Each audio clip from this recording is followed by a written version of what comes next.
السلام عليكم. القضية ديالنا اليوم غادي تكون على كنزة اللي دايرة ضجة كبيرة في مواقع التواصل الاجتماعي. كنزة اللي عندها 29 سنة وكتسكن في نواحي سطات.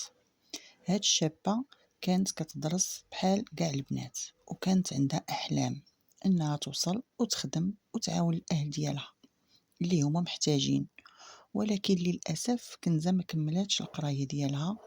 وكيف ما كنعرفوا كنا العروبية ما فيهاش الخدمة من غير الفلاحة. هنا كنزة بقات جالسة في الدار كتعاون الأم ديالها على الشغل حتى يسهل عليها الله وشي نهار تزوج. ودازت الأيام على هاد الحال حتى مات الأب ديال كنزة اللي كان هو المعين الوحيد ديال هاد العائلة، يعني هو اللي كان خدام فيهم وكيوفر لهم القوت اليومي ديالهم. واحد النهار جا عندهم راجل خت كنزة وقال لهم باللي كاين واحد مول الحانوت حداهم، كان قال ليه بانه كاين شي ناس بناو واحد الدار بيضاء محتاجين شي بنت تعاونهم في شغل ديال الدار، يعني خادمة ولا مساعدة كيف ما كل واحد وكيفاش كيسميها.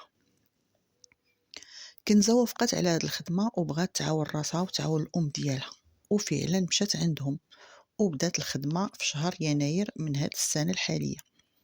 وكانت كنزة فرحانة بهاد العائلة حيت لاباس عليهم، وقالت غادي تهلاو فيا وفي عائلتي. وقالت كنزة أن مولة الدار كانت كتدعي بأنها قاضية تحقيق ورجلها كولونير، يعني هاد السيدة مولة الدار هي اللي قالت لكنزة بأنها كتشتغل قاضية تحقيق وبأن رجلها كولونير حسب الأقوال ديال كنزة. الشهر الأول في الخدمة داز مزيان، ومن بعد غادي يجيو شهورا ديال العذاب. كنزة تصدمات بالمعاملة اللي تبدلات، وولات مولات الدار كتحرت عليها وكتضربها باش ما لقات حداها عصا ولا كراطة ولا شطابة، المهم باش ما كان.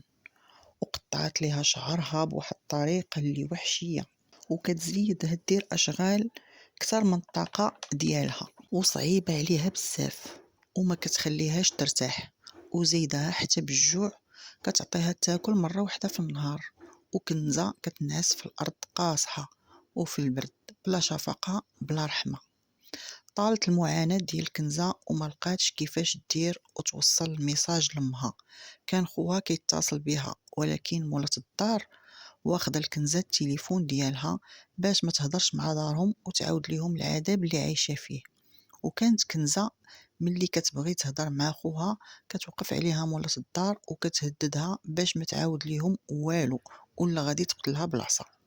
وكانت مسكينة كتقول لهم راني بخير تحت التهديد.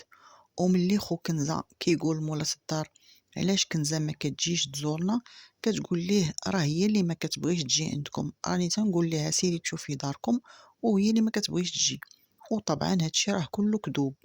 وكانت شحال من مرة كتقول ليها مولات الدار لخو كنزة راه حنا مسافرين باش ما يجيش ويشوف ختو وكلشي تفضح.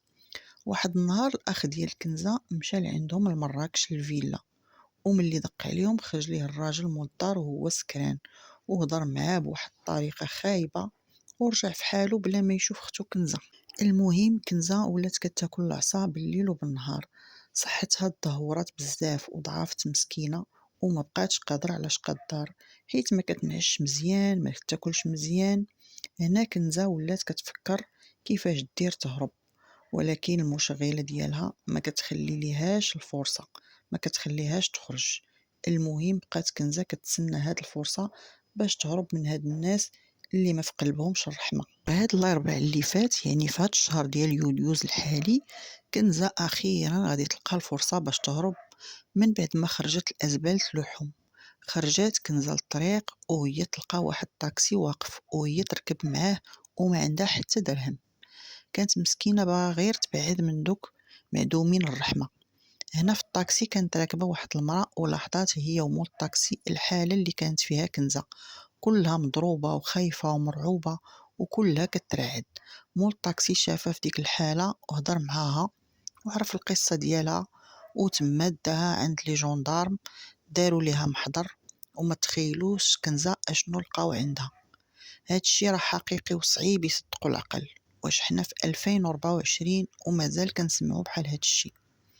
المهم كنزة لقاوها مهرسة من يديها بجوج ومهرس ليها الأنف ديالها، وعندها ضربة في الأذن اللي كانت كلها كتسيل بالدم، وعندها كذلك ضربة في الراس، وظهرها كله زرق بالكدمات. مسكينة تعداو عليها بمعنى الكلمة وحقروها. المهم داوها نهار الجمعة المصحة الخاصة باش دير عملية مستعجلة، وأكدوا الأطباء المشرفين عليها أن كنزة دارت عملية جراحية في اليد اليمنى اللي بقات 3 السوايع، وأن كنزة غادي دير عملية أخرى على الأنف ديالها اللي مهرس. لكن هاد العملية تأجلات حيت عندها التهاب وانتفاخ، والأطباء كيتسناو حتى يرجع الأنف لحالته الطبيعية ويتفش، عاد غادي يديروا ليها العملية.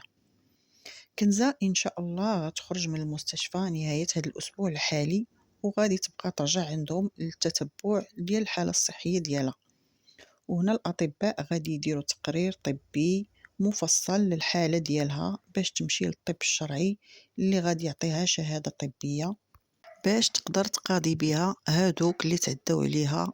وهنا كنزة وجهات واحد الرسالة للجهات المعنية باش يوقفوا معها وتاخد حقها من هاد الوحوش الأدمية اللي داروا ليها هاد الحالة مسكينة.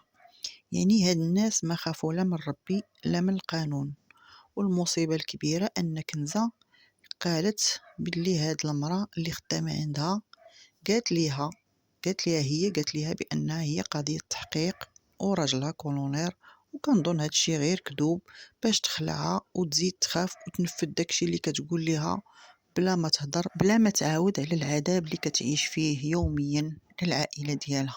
هاد الناس كان خاصهم يتهلاو في كنزة ويساعدوها، لكن للأسف هما اللي تكرفصوا عليها وخلاوها مسكينة كتعاني جسديا ونفسيا.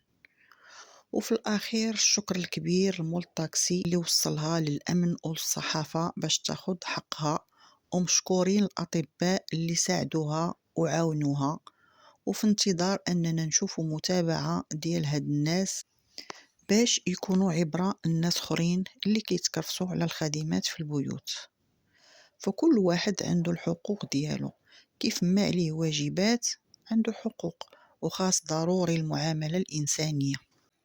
وفي الأخير دعيو مع كنزة بالشفاء وتاخد إن شاء الله حقها وترجع لها الكرامة ديالها، وتكون كذلك هذه القضية عبرة وفيها بزاف ديال الرسائل.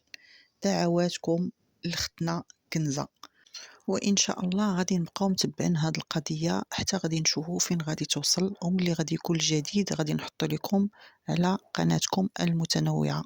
وإلى اللقاء.